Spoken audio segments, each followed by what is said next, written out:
അപ്പോൾ ഞാൻ ഇങ്ങനെ ശനിയാഴ്ച ഒ പിയിലിരിക്കുമ്പോൾ അവിടെ മെഡിസിൻ ഫിസിഷ്യൻ ഒ പി ആയിരുന്നു, ഹൗസ് സർജനാണ് ഞാൻ.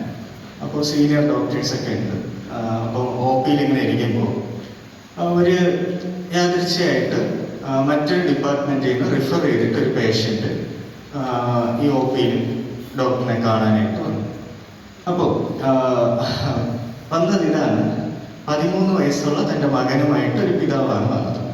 അപ്പോൾ ഈ വന്ന കുഞ്ഞിന് പൊക്കം കുറവാണ്, അതായത് വയസ്സിനൊത്ത പൊക്കം ഇല്ല. അതാണ് ആ പിതാവിൻ്റെ പരാതി.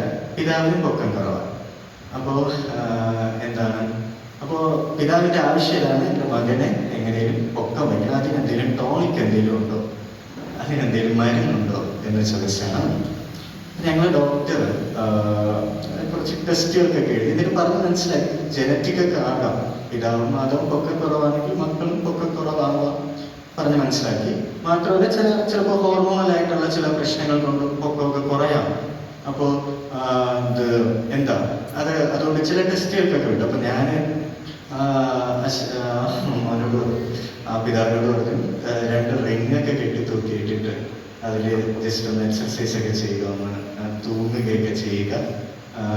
അപ്പോൾ അതായത് ഒരു നിശ്ചിത സമയം വരെ നമ്മുടെ എല്ല് വളരും, അതിനുശേഷം വളരത്തില്ല. പക്ഷെ നമ്മൾ ഈ ഒരു റിങ്ങിൽ കെട്ടി തൂങ്ങുമ്പോൾ നമ്മുടെ പോസ്ചർ, ബോഡി പോസ്ചർ എന്ന് പറയും, കുറച്ച് മെച്ചപ്പെടുമ്പോൾ ചെറിയൊരു വ്യത്യാസമൊക്കെ വരും.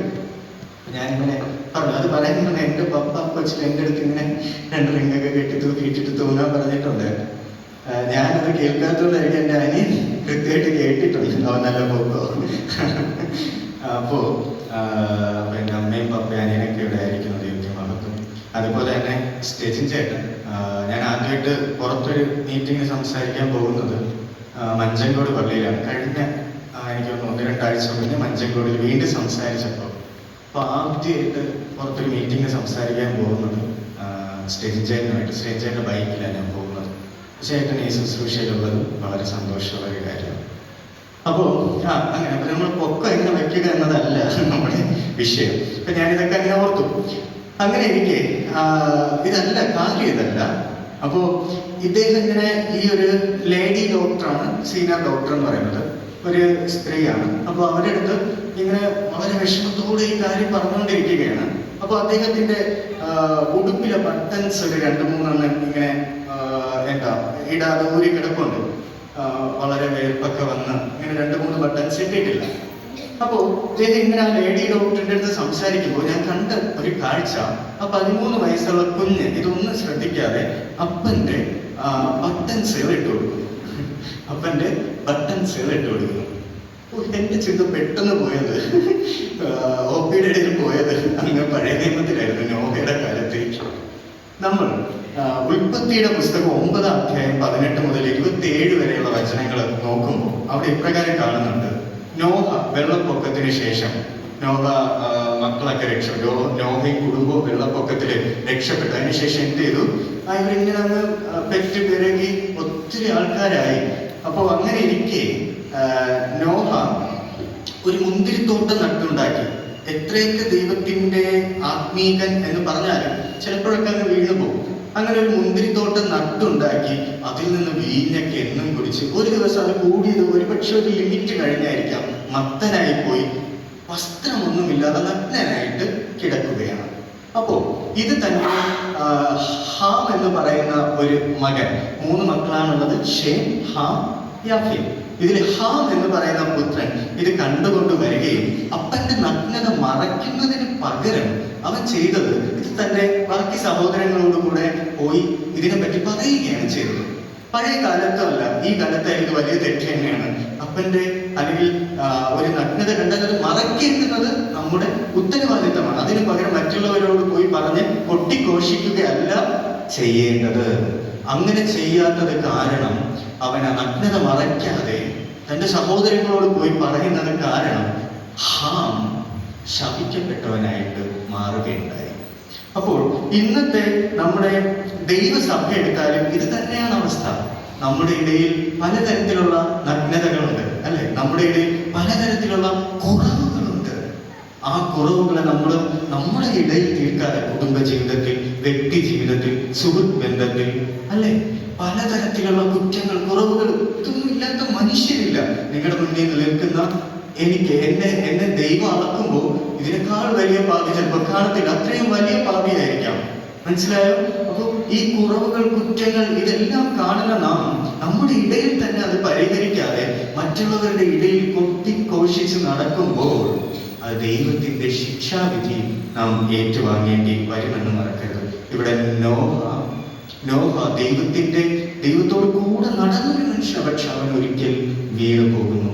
ആ വീഞ്ഞ് കുടിച്ച് മത്തനായി പോകുമ്പോൾ അവൻ തന്റെ സ്വന്തം നഗ്നത പോലും മറയ്ക്കാൻ കഴിയാതെ ഒരു തോട്ടത്തിൽ ഇതാ കിടക്കുകയാണ്. ഒന്ന് ആലോചിച്ച്, ചില ദിവസങ്ങളൊക്കെ അവൻ ഇങ്ങനെ വീഞ്ഞൊക്കെ കുടിച്ചു കാണും, ഒരു പ്രശ്നം ഉണ്ടായിരിക്കില്ല. പക്ഷെ ഒരു ദിവസം വന്നു, ആ ദിവസമാണ് അവൻ മത്തനായി. അന്ന് അവന്റെ നഗ്നത പുറത്തിറങ്ങും. ഇതുപോലെ ചില പാപങ്ങൾ നമ്മുടെ ജീവിതത്തിൽ നമ്മൾ ചെയ്ത് ആരും കാണുന്നില്ല എന്ന് പറഞ്ഞ് നമ്മൾ മുന്നോട്ട് പോകുമ്പോൾ ഒരു ദിവസം നാം മത്തനായി പോകുന്ന ഒരു ദിവസം വരും. അന്ന് നമ്മുടെ നഗ്നത പുറത്തറിയും, നമ്മുടെ നഗ്നത ലോകം അറിയും. ആ നഗ്നത എത്ര നാം മറയ്ക്കാൻ ശ്രമിച്ചാലും നമുക്ക് മറയ്ക്കുവാനായിട്ട് പറ്റത്തില്ല. ഉൽപ്പത്തി പുസ്തകം 3:7 നമ്മൾ നോക്കുമ്പോൾ അവിടെ ഇപ്രകാരം കാണുന്നു.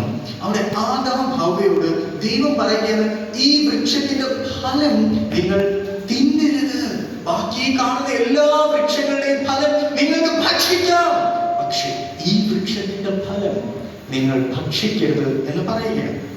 എന്നാൽ അവരത് ഭക്ഷിക്കുമ്പോൾ അതിന്റെ പരിണിത ഫലമായിട്ട് അവർക്ക് നന്മ തിന്മകളെ പറ്റിയുള്ള അറിവ് ലഭിക്കുകയും അവർ നഗ്നരാണെന്ന് ഒരു ബോധം അവർക്ക് വരികയും ചെയ്യുന്നു. അവരെന്താ ചെയ്യുന്നത്?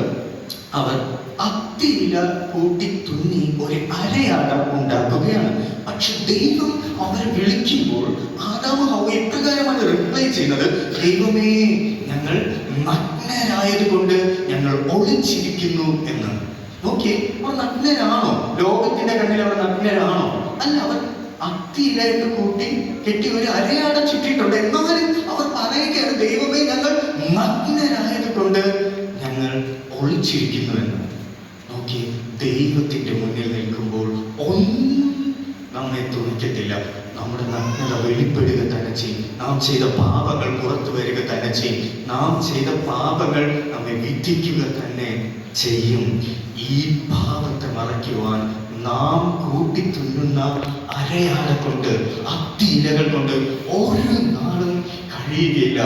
നാം ചെയ്യുന്ന പാപങ്ങളുടെ പരിഹാരം എന്ന് നാം കരുതിയിട്ട് ഈ ലോകത്ത് ചെയ്യുന്ന നന്മകൾ, സമർപ്പിക്കുന്ന കാഴ്ചകൾ, ചെയ്യുന്ന പോകുന്ന തീർത്ഥാടനകൾ, കയറുന്ന മലകൾ, കത്തിക്കുന്ന മെഴുകുതിരികൾ, ഇതൊന്നും നമ്മെ തുണയ്ക്കാത്തൊരു ന്യായവിധി നാൾ വരുന്നുണ്ട്. പക്ഷേ അവിടെ നമ്മൾ ഉൽപ്പത്തിയുടെ പുസ്തകം 3:21 നോക്കുമ്പോൾ ദൈവമായ കർത്താവ് അവിടെ ഒരു തോൽ കൊണ്ടൊരു വസ്ത്രം ഉണ്ടാക്കി അവരെ ഉടുപ്പിക്കുകയാണ്. ദൈവം തന്നെ അവരുടെ നഗ്നത മറയ്ക്കുകയാണ്. നോക്കി, അത്തിയില കൂട്ടി തിന്നി ഉണ്ടാക്കിയ അതൊന്നും അവരെ പ്രൊട്ടക്ട് ചെയ്തില്ല. പക്ഷെ അവരെ പ്രൊട്ടക്ട് ചെയ്യാൻ ദൈവം തന്നെ ഒരു സൊല്യൂഷൻ കണ്ടെത്തുന്നു. ദൈവം തന്നെ ഒരു ഉത്തരം കണ്ടെത്തുന്നു. ദൈവം അവരെ മറയ്ക്കുവാനായിട്ട് തോൾ കൊണ്ട് ഒരു വസ്ത്രം ഉണ്ടാക്കുന്നു. അതേ സഹോദരങ്ങളെ, നാം ചെയ്ത പാപങ്ങളുടെ പരിഹാരം നമ്മല്ല ചെയ്യുന്നത്. അത് കർത്താവായ ക്രിസ്തു എന്ന രക്ഷിതാവ്, യേശു കർത്താവ് കാൽവരി ക്രൂശിൽ നമുക്ക് വേണ്ടി ചെയ്തു, നമുക്ക് വേണ്ടി ചെയ്തിരിക്കുന്നു. Jesus died on the cross. Those who believe in him shall not perish, but they have everlasting life. Everlasting life. യേശു കർത്താവ് കാൽവരി ക്രൂശിൽ നമ്മുടെ പാപങ്ങൾക്ക് പരിഹാരമായിട്ട് രക്തം ചിന്തി. ആ രക്തം കൊണ്ട് അവൻ നമ്മെ ശുദ്ധീകരിച്ചിരിക്കുന്നു. അവനിൽ വിശ്വസിക്കുന്ന ഓരോ മനുഷ്യനും നശിച്ചു പോകില്ല, പകരം അവന് നിത്യ ജീവൻ ഉണ്ട്. അവനിൽ വിശ്വസിക്കുന്ന ഒരു മനുഷ്യനും നശിച്ചു പോകില്ല, പക്ഷെ നിത്യ ജീവൻ ഉണ്ട്. ക്രിസ്തുവിന്റെ നീതിയുടെ വസ്ത്രം അവൻ നമ്മെ അണിയിപ്പിക്കും. ക്രിസ്തുവിന്റെ നീതിയുടെ വസ്ത്രം അവൻ നമ്മെ അണിയിപ്പിക്കും. നാം ചെയ്ത ഒരു നന്മ പ്രവർത്തികളുമല്ല, യേശു മാത്രം വഴിയും സത്യവും ജീവനും. യേശുവിലൂടെ അല്ലാതെ ആർക്കും പിതാവിനോട് അടുക്കുവാനായിട്ട് കഴിയത്തില്ല. സഹോദരങ്ങളെ, മത്തായി എഴുതിയ സുവിശേഷം 1:19-20 നമ്മൾ നോക്കുമ്പോൾ അവിടെ യോസേഫിനെ നമ്മൾ കാണുകയാണ്. യോസേഫ് വിവാഹം നിശ്ചയിച്ചിരിക്കുകയാണ്. മറിയ എന്ന പെൺകുട്ടിയുമായിട്ടാണ് വിവാഹം നിശ്ചയിക്കപ്പെട്ടിരിക്കുന്നത്. നോക്കുക, ഈ മറിയ ഗർഭിണി എന്ന് കാണുകയാണ്. ഒന്ന് ആലോചിച്ച്, വിവാഹം നിശ്ചയിക്കപ്പെട്ട ഒരു പുരുഷൻ പെട്ടെന്ന് തന്റെ ഭാര്യയാകാൻ പോകുന്ന പെൺകുട്ടി ഇതാ ഗർഭിണിയായിരിക്കുന്നു. എങ്ങനെ സംഭവിച്ചെന്ന് അറിയത്തില്ല. എന്തായിരിക്കും ആ ഒരു മനുഷ്യൻ ചിന്തിക്കുന്നത്? മാനുഷ്യമായിട്ട് അയാളെ കുറിച്ചൊക്കെ ചിന്തിച്ചു. പക്ഷേ ഞാൻ ചെയ്ത വളരെ അത്ഭുതകരമായിട്ടുള്ള ഒരു കാര്യമുണ്ട്. അതിതാണ്, അതായത് ഗൂഢമായി മറിയയ്ക്ക് ലോകാപവാദം വരുത്താതിരിക്കേണ്ടതിന് ഗൂഢമായി അവളെ ഉപേക്ഷിക്കുവാൻ ഭാവിച്ചു. പകരം ഈ കാലത്ത് ഇങ്ങനെ ഒരു കേസ് എന്തായിരുന്നു ചെയ്യുന്നത്? ഇപ്പോ ഈ അടുത്താണ് ഇങ്ങനെ ഉണ്ടാകുന്നതെങ്കിൽ ചുറ്റളവിലുള്ള ഒരു 5 കിലോമീറ്റർ ഈ ഒരു വിഷയം അറിയും, അല്ലെ? എല്ലാ വീട്ടിലും അറിയും. പിന്നെ വീട്ടുകാരെ പരസ്പരം ഇന്നയാളുടെ മോൻ ഇത് ചെയ്തു അത് ചെയ്തു, അല്ലെ? ഇങ്ങനെ പറഞ്ഞ് അപവാദം പറഞ്ഞ് ഇങ്ങനെ പോകുമ്പോൾ ദൈവം തിരഞ്ഞെടുത്ത മനുഷ്യനായ യോസേഫ് ഇപ്രകാരമാണ് റെസ്പോണ്ട് ചെയ്യുന്നത്. മറിയയ്ക്ക് ലോകാപവാദം വരുത്താതിരിക്കേണ്ടതിന് അവളെ ഗൂഢമായി ഉപേക്ഷിക്കുവാനായിട്ട് ഭാവിക്കുന്നു. തുടർന്ന് എന്ത് സംഭവിച്ചെന്ന് നമ്മൾ മനസ്സിലാക്കുന്നുണ്ട്. വെളിപ്പാട് 12-ാം അധ്യായം 10b പാർട്ട് നമ്മൾ നോക്കുമ്പോൾ അവിടെ പിശാചിന്റെ ഒരു ക്യാരക്ടർ, പിശാചിന്റെ ഒരു സ്വഭാവം നാം കാണുകയാണ്. ആ സ്വഭാവം ഇതാണ്: അവൻ രാപ്പകൽ ഒരു റെസ്റ്റും ഇല്ലാതെ രാപ്പകൽ, രാവും പകലും അവൻ ദൈവത്തിന്റെ മക്കളെ പറ്റി, സഹോദരങ്ങളെ പറ്റി രാപ്പകൽ കുറ്റം പറയുന്ന അപവാദിയായിട്ടുള്ള പിശാചിനെ പറയുകയാണ്. അപ്പോൾ കുറ്റം പറയുന്ന നമ്മൾ ആർ? പിശാചിന്റെ മക്കളോ? കുറ്റങ്ങൾ മാത്രം പറയുവാനായിട്ട് വായി തുറക്കുന്ന നാം ആരുടെ മക്കൾ? ദൈവത്തിന്റെ മക്കളോ പിശാചിന്റെ മക്കളോ? അപവാദം, അല്ലെ? സഭയ്ക്കുള്ളിൽ അപവാദം എങ്ങനെ ഒരാളെ താഴ്ത്തി വിടുക, അല്ലെങ്കിൽ എങ്ങനെയെങ്കിലും ഒരാളെ പറ്റി അപവാദം പറയുക, പരസ്പരം അതൊന്ന് ഒത്തുചേർന്ന് പരിഹരിക്കണമെന്ന് നമുക്ക് ആർക്കുമില്ല.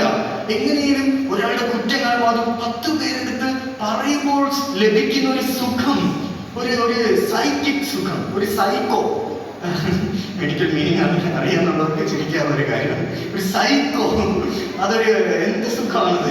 മറ്റുള്ളവരുടെ കുറ്റങ്ങൾ പറയുമ്പോൾ ലഭിക്കുന്നൊരു വല്ലാത്ത സുഖം. എന്നാൽ പിശാചിന്റെ ക്യാരക്ടറാണ് അപവാദം പറയുന്നത്. പിശാചിനെ പറ്റി വചനം ഇപ്രകാരം പറയുന്നു: അവൻ രാപ്പകൽ വിശ്രമം കൂടാതെ കുറ്റം പറയുന്ന അപവാദി എന്നാണ് പറയുന്നത്. ഓക്കെ, നമുക്ക് ഇനി മറ്റു ചില വേദപുസ്തകത്തിൽ നിന്ന് ചില വ്യക്തികൾ നമുക്ക് പരിചയപ്പെടാം. ഒന്നാമത് ദാവീദ് ഇപ്രകാരം നമുക്കറിയാം. ദാവീദ് വലിയ പെർഫെക്റ്റ് ആയിട്ടുള്ള ഒരാളല്ല. ഏറ്റവും വലിയ പാപങ്ങളിൽ ഒന്നും ചെയ്തൊരു മനുഷ്യനാണ് ദാവീദ് എന്നാണ് ഞാൻ കണക്കാക്കുന്നത്. പക്ഷേ ഈ ദാവീദിനെ പറ്റി ദൈവമായ കർത്താവ് ഇപ്രകാരം പറയും: ഇവൻ എൻ്റെ ഹൃദയപ്രകാരമുള്ള മനുഷ്യൻ, ഇവൻ എൻ്റെ ഹൃദയപ്രകാരമുള്ള മനുഷ്യൻ. കാരണം അവൻ എൻ്റെ പാപത്തെ അനുഭവിച്ച് തകർന്ന് ദൈവത്തോട് നിലവിളിക്കുന്നു. അങ്ങനെ നിലവിളിക്കുമ്പോൾ ഞാൻ ശ്രദ്ധിച്ച ഒരു കാര്യമുണ്ട്.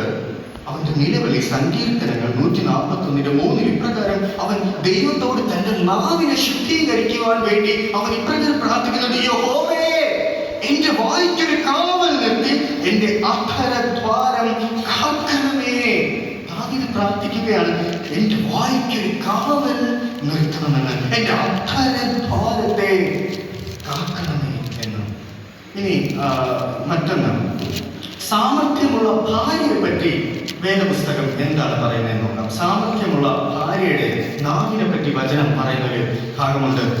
സദൃശവാക്യം 31:26 ഇപ്രകാരം കാണുന്നുണ്ട്: അവൾ ജ്ഞാനത്തോടെ വായി തുറക്കുന്നു, ദയയുള്ള ഉപദേശം അവളുടെ നാവിന്മേൽ ഉണ്ട്. പിന്നെ ഭാര്യയെ പറ്റിയാണ് പറയുന്നത്. ഭർത്താക്കന്മാർക്കും ബാധകമാണ്. എന്താണ് നാവ് തുറക്കുമ്പോൾ നമ്മുടെ ഉള്ളിൽ നിന്ന് വരുന്ന ജ്ഞാനത്തിന്റെ ക്രിസ്തുവിന്റെ വാക്കുകളാണോ, ദയയുടെ ഉപദേശങ്ങളാണോ, അതോ മറ്റ് നമുക്കറിയാം എന്തായിരിക്കുമെന്ന്. ഞാൻ ഒരാഴ്ചയൊക്കെ വരുമെന്ന് തോന്നുന്നു. അപ്പോൾ ഞങ്ങളൊരു എമർജൻസി വന്നപ്പോൾ ഒരു ഡോക്ടറിനെ ഇങ്ങനെ വിളിച്ചുകൊണ്ടിരിക്കുകയായിരുന്നു. അപ്പോൾ പെട്ടെന്ന് ഒരു ഗവൺമെൻറ് ഹോസ്പിറ്റലാണ്, അപ്പോൾ കൂടുതൽ സാധാരണക്കാരാണ് അവിടെ വരുന്നത്. അപ്പോൾ ഞാൻ കോൾ ചെയ്തുകൊണ്ടിരിക്കുകയായിരുന്നു. പെട്ടെന്ന് ഒരമ്മ അവർ എൻ്റെ അടുത്ത് വന്ന്, ഞാൻ നിൽക്കുന്ന ശ്രദ്ധിച്ചു കാണത്തില്ല, എൻ്റെ അടുത്ത് വന്നിട്ട് ഉറക്കി ഒരു ചീത്ത, ഒരു വലിയ ചീത്ത. അപ്പൊ ഞാൻ ഞെട്ടി, ഞാൻ എന്തെങ്കിലും ചെയ്തോ, വഴി പോയി ചവിട്ടേക്ക് ചെയ്തോ. അപ്പൊ ഇതാരെ അത് ഫോൺ ജസ്റ്റ് മിസ് ഞാൻ ഡോക്ടർ കേട്ടില്ല, അല്ലെങ്കിൽ അന്നത്തോടെ ഞാൻ അവിടെ നോക്കാവൂ. അപ്പോ ഒരു വലിയ ചീത്ത. ഞാനത് പിടിച്ചത് എങ്ങനെയാണോ തിരിഞ്ഞു നോക്കിയപ്പോൾ നോട്ടം വേറെ ദൂരത്തോട്ടായിരുന്നു. ഞാൻ അങ്ങോട്ട് നോക്കിയപ്പോൾ ഭർത്താവ്. അപ്പോൾ സ്വന്തം ഭർത്താവിനെയാണ് വളരെ മനോഹരമായിട്ടുള്ള കൂടിയ ഭാഷയിലുള്ള ഒരു ചീത്ത അവർ വിളിച്ചത്. എന്താണ് ഒരു ഭാര്യയുടെ അല്ലെങ്കിൽ ഒരു ഭർത്താവിൻ്റെ വായിൽ നിന്നും വരുന്നത്? ജ്ഞാനത്തോടെ വായ തുറക്കുന്നു എന്ന് പറയുമ്പോൾ ദയയുള്ള ഉപദേശം അവർ നാവിന്മേൽ ഉണ്ട് എന്ന് പറയുന്നു. സഹോദരങ്ങളെ, സ്വയം ശോധന ചെയ്യുക. ഇത് ദൈവത്തിന്റെ വചനം. എന്താണ് നമ്മുടെ നാവിന്മേൽ നിന്ന് വരേണ്ടതെന്ന് വചനം പറയും. പക്ഷെ എന്താണ് നമ്മുടെ നാവിൽ നിന്ന് വരുന്നത്? യോസേഫിന്റെ ലൈഫിനെ പറ്റി നമ്മൾ നോക്കുമ്പോൾ വളരെ കഷ്ടപ്പാടുള്ള ഒരു ലൈഫായിരുന്നു അല്ലേ? എന്തായാലും യോസേഫ് തന്റെ സഹോദരങ്ങളാൽ ഉപദ്രവിക്കപ്പെടുന്നു. സഹോദരങ്ങൾ അവനെ വിൽക്കുന്നു. ആർക്കാ വിൽക്കുന്ന? ഇശ്മായേലിലേക്ക് 20 വെള്ളിക്കാശ് അവനെ വിൽക്കുകയാണ്. അവിടെ തീർന്നില്ല, അവിടെ അവൻ വീണ്ടും വിൽക്കപ്പെടുകയാണ്. ആർക്കാണ് വിൽക്കപ്പെടുന്നത്? മിസ്രൈമിലെ ഒരു ഉദ്യോഗസ്ഥനായ പോത്തിഫറിന് വിൽക്കപ്പെടുകയാണ്. അവിടെ തീർന്നില്ല അവന്റെ കഷ്ടപ്പാട്. ഇങ്ങനെ വിൽക്കപ്പെടുന്നത് വളരെ മനോഹരമായിട്ടുള്ള ഒരു കാര്യമാണോ? അല്ല. നമ്മളിപ്പോ ഒരാൾ ഇങ്ങനെ തട്ടിക്കളിക്കുന്നുവെങ്കിൽ ഒന്ന് ആലോചിച്ച് നോക്കിയേ. അതുപോലെ ഈ ദൈവത്തിന്റെ മകനെ ഒരാൾ ഇങ്ങനെ വിൽക്കുന്നു, അടുത്ത് വീണ്ടും വിൽക്കുന്നു. നോക്കി, അവൻ എത്തിയ സ്ഥലത്തോ അവിടെയും സുരക്ഷിതത്വമില്ല. ചെയ്യാത്ത ഒരു കുറ്റത്തിന് അവൻ ജയിൽവാസം അനുഭവിക്കേണ്ടി വരുന്നു. ഇവിടെ ഒന്നും അവൻ ദൈവത്തെ കുറ്റം പറയുന്നില്ല. അവിടെ എല്ലാം അവൻ അവന്റെ നാവിനെ സൂക്ഷിക്കുന്നു. തന്നെ കുറ്റപ്പെടുത്തിയവരെ, തന്നെ വേദനിപ്പിച്ചവരെ, തനിക്കെതിരെ പാപം ചെയ്തവരോട് പോലും ഒരു വാക്കുകൊണ്ട് പോലും അവൻ പകരം ചെയ്യുന്നില്ല. അവൻ ആ രാജ്യത്തെ മന്ത്രിയാകുമ്പോൾ പോലും, എന്തും ചെയ്യാൻ അധികാരം അവന്റെ കരങ്ങളിൽ ഇരിക്കുമ്പോൾ പോലും അവൻ അവന്റെ നാവിനെ കടിഞ്ഞാൻ ഇട്ട് സൂക്ഷിക്കുന്നു. ഇയ്യോബിനെ നമുക്കറിയാം. ഇയ്യോബിന്റെ പുസ്തകം 1:21-22 നമ്മൾ നോക്കുമ്പോൾ, നഗ്നനായി ഞാൻ എൻ്റെ അമ്മയുടെ ഗർഭത്തിൽ നിന്ന് പുറപ്പെട്ടു വന്നു, നഗ്നനായി തന്നെ മടങ്ങിപ്പോകും. യഹോവ തന്നു, യഹോവ എടുത്തു, യഹോവയുടെ നാമം വാഴ്ത്തപ്പെടുമാറാകട്ടെ എന്ന് പറഞ്ഞു. ഇതിലൊന്നിലും ഇയ്യോബ് പാപം ചെയ്യുകയോ ദൈവത്തിന് ഭോഷത്വം ആരോപിക്കുകയോ ചെയ്തില്ല. ഇയ്യോബിന്റെ പുസ്തകം 2:9-10 നമ്മൾ നോക്കുമ്പോൾ, ഇയ്യോബിന്റെ സ്വന്തം ഭാര്യ പ്രകാരം പറയുന്നത്, നീ ഇനിയും നിന്റെ ഭക്തി മുറുകെ പിടിച്ചുകൊണ്ടിരിക്കുന്നുവോ? ദൈവത്തെ ത്യജിച്ച് പറഞ്ഞ് മരിച്ചു കളയുക എന്ന് പറയുകയാണ്. അവൻ അവളോട്, ഒരു പൊട്ടി സംസാരിക്കുന്നത് പോലെ നീ സംസാരിക്കുന്നു. നാം ദൈവത്തിന്റെ കയ്യിൽ നിന്ന് നന്മ കൈക്കൊള്ളുന്നു, തിന്മയും കൈക്കൊള്ളരുതോ എന്ന് പറഞ്ഞു. ഇതിലൊന്നിലും ഇയ്യോബ് അധരങ്ങളാൽ പാപം ചെയ്തില്ല. ഇയ്യോബിനോളം മുറുക്കപ്പെട്ട ഒരു മനുഷ്യൻ നാവുകൊണ്ട് ദൈവത്തിനെതിരെ ഒന്നും അവൻ പറയുവാനായിട്ട് തുനിയുന്നില്ല. യേശുവിനെ നമുക്കറിയാം. ഈ ലോകത്ത് നമ്മുടെ മാതൃക ആരാണ്? ക്രിക്കറ്റ് പ്ലെയേഴ്സാണ്, സിനിമ സ്റ്റാർസാണ്? അല്ല, യേശുവാണ്. ആ യേശു സത്യം മാത്രം സംസാരിക്കുവാനായിട്ട് അവന്റെ നാവിനെ ഉപയോഗിച്ചു എന്ന് നമുക്കറിയാം. എന്താണ് നമ്മുടെ നാവ് കൊണ്ട് നാം ചെയ്യേണ്ടുന്നത് എന്ന് വചനത്തിൽ പറയുന്നത്? 1 സങ്കീർത്തനം 34:13 ഇപ്രകാരം കാണുന്നു, ദോഷവും വ്യാജവും നാവിൽ നിന്ന് അകറ്റുക. ദോഷവും വ്യാജവും നാവിൽ നിന്ന് അകറ്റുക. ഞാനൊരു പോയിന്റിലേക്കാണ് വരുന്നത് കേട്ടോ. ആ പോയിന്റ് എൻ്റെ ജീവിതത്തെ രൂപാന്തരപ്പെടുത്തിയൊരു പോയിന്റാണ്.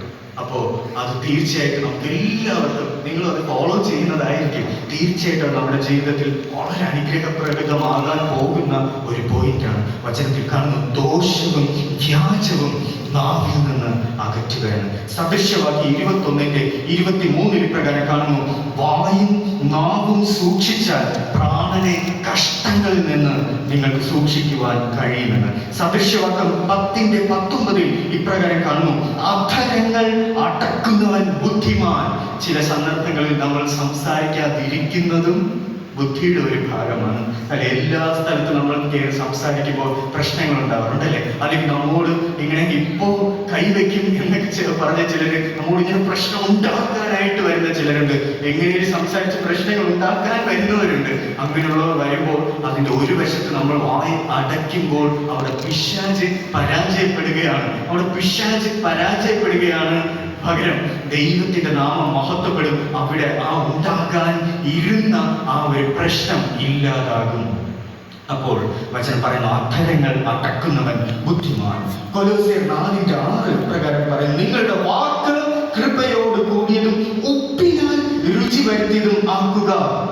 എഫെസ്യർ 4:29 ഇപ്രകാരം പറയുന്നു: കേൾക്കുന്നവർക്ക് കൃപയും ആവശ്യം പോലെ ആത്മീക വർധനയും ലഭിക്കേണ്ടതിന് നല്ല വാക്കല്ലാതെ ആകാത്തതൊന്നും നിങ്ങളുടെ വായിൽ നിന്ന് പുറപ്പെടരുതെന്ന്.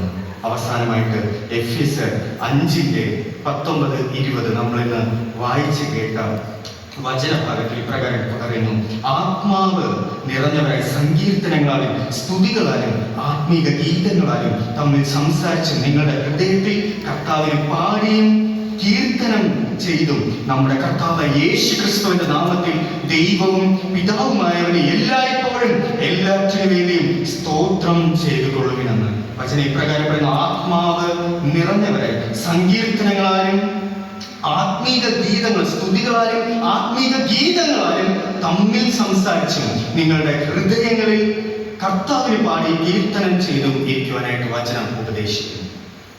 ഞാൻ എൻ്റെ ഈ ഒരു ഹൗസ് സർജൻസി പീരീഡ് ആരംഭിക്കുന്നതിന് തൊട്ടു മുന്നേ അപ്പോൾ കൊല്ലത്തേക്ക് പോവുകയാണ്. അന്ന് എൻ്റെ ഒരു ജ്യേഷ്ഠൻ്റെ വിവാഹ ഫംഗ്ഷൻ കഴിഞ്ഞിട്ട് ഞാൻ അങ്ങോട്ട് പോവുകയായിരുന്നു. ഒറ്റയ്ക്കാണ് ഡ്രൈവ്. അപ്പോൾ ഒരു 2-2.5 മണിക്കൂർ സമയമുണ്ട് അവിടെ എത്താനായിട്ട്.